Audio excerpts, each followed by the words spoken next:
Hello guys, good morning. 5 o'clock ng umaga pa.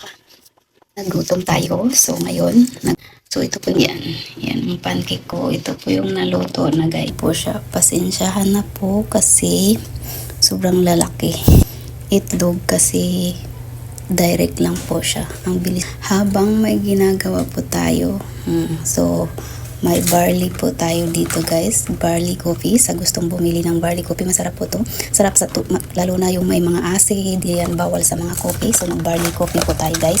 So ito po araw-araw ko po to iniinom. Nung simula nung uminom ako nito, grabe ang sarap ng tulog ko. So ito pong partner ko ngayon sa ating pancake.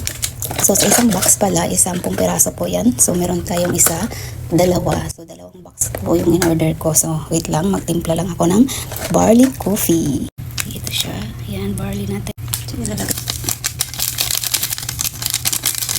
ilang tubig nito. Ayan na ang ating barley coffee. Yan. Sa ano po, bawal magkape. So mag-barley na po kayo. Yan, konting tubig lang po ilagay ha. Habang may ginagawa tayo, mag-barley tayo. Yes, barley coffee at saka pancake.